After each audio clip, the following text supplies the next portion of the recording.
Hi, this is Jamie, and I wanted to give you an alternative to an inversion table.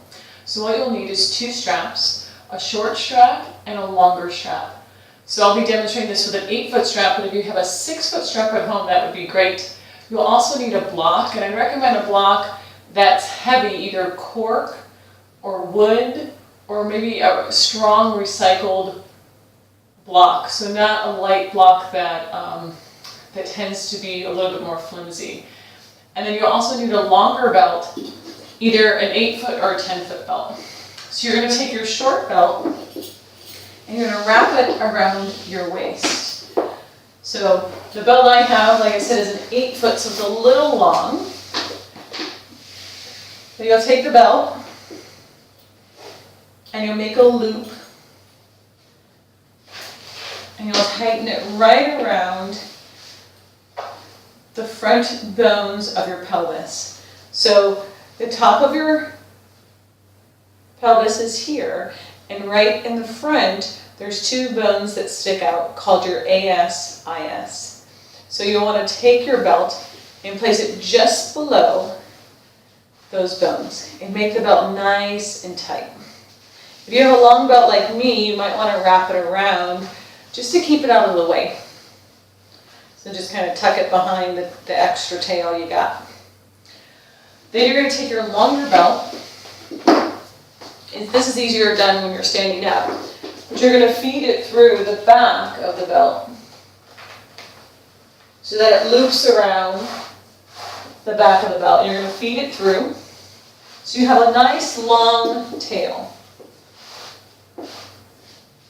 And then you're going to take the tail and bring it between your legs in front of you. And I like to make sure that when I'm doing this, that the buckle and the tail will be in reach. So I tend to lengthen the buckle side of the strap. And then loop this strap. So make a loop out of it. And the advantage of having a little bit longer strap is it allows you to keep a hold of this tail. So you're going to take your block and you're going to place it so the block goes right to the center, or the strap, I should say, goes right to the center of the block. And you're going to rest onto your back. And you can do this on a mat or on the floor. And you're going to take your feet on either side of the belt. And then rest on your back. Keep a hold of the tail if you can.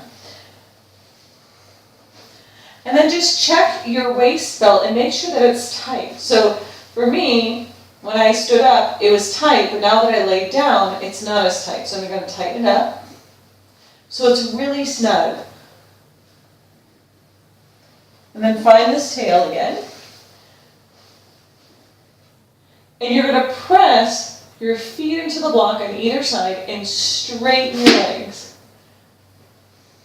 And what this will do is pull down on the waist belt. And the intention here is to create space between your pelvis and your rib cage. So if you tend to find that your ribs pop away from the ground, you can really work on pressing your low back down. If you don't quite feel a stretch, shorten the belt by bending the knees and pulling on the tail of the longer belt. Take an inhale, and then exhale, press your feet into the strap and straighten your legs. Keep your breath calm and deep. So you can continue to shorten the belt as long as it feels comfortable and safe.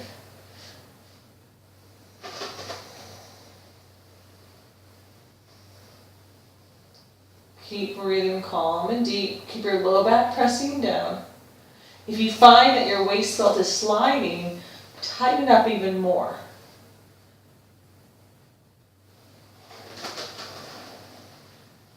You can do this a few more times.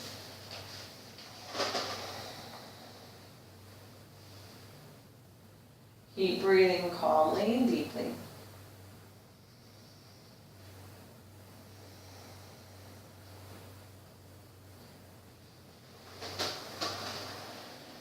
And then when you come out, you'll roll over onto your side. come up to a seated position, remove the block from the strap. Go ahead and come up to standing.